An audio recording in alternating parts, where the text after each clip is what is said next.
Bom, explica de 25 anos que tem existir. Nós acabamos de celebrar nos 25 anos, de 25 anos na setembro que passa.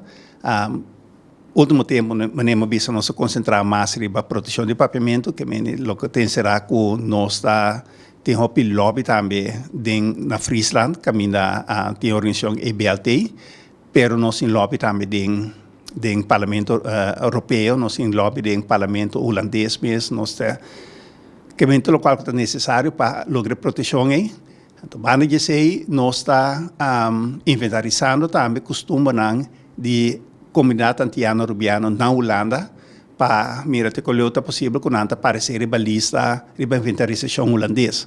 Então, um processo que tenta tomar lugar aqui também, do grupo de Unesco de Bonaire, que nós também estamos inventarizando para Bonaire e nós estamos inventarizando para a comunidade antiana urbana na Holanda.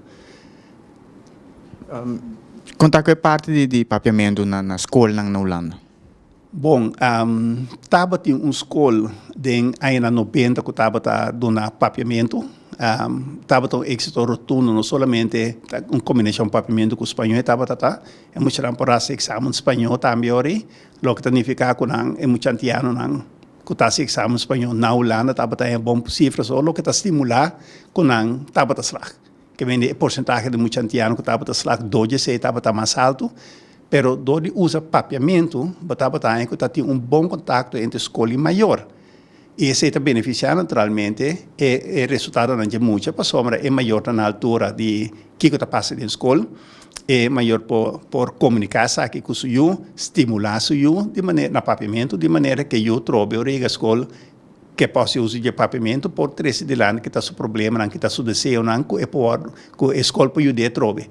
Que bem, o uso de papiamento na escola na Holanda, na escola que eu mencionei aqui na Ana Frank Mávila, estava algo sublime. Bom, e não tem caso mais, nós falamos na Holanda porque tem a organização Leven Natal, nós falamos da secção papiamento, então onde meta a secção papiamento que não está para ganhar papiamento back de ciência.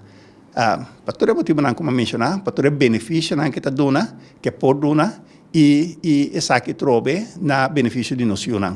Pero como matéria, não tem nenhuma escola que tem papiamento como matéria? Não, não tem nenhuma escola. Tem um par de escola para ensinança superior, MBO, que vou seguir um curso papiamento, está sendo aqui com estudante que está bem estudante de FUME de Centrum, que também se é boneiro, bem tra ofa na trabalho of Kosovo, nanta sigue um curso de papiamento que explica que hora na chega na por bisa mas da bom dia, boa tarde, boa noite, que men eta ajuda na um pouco de na comunicação, porque não te trata de com gente, tá indo na de cuido, tá médico não, eta ajuda na trobe com na paciente. E médico centro, FUME de centro para pôr como exigência para não curistagem na mesa seguir curso. E nós aplaudimos assim.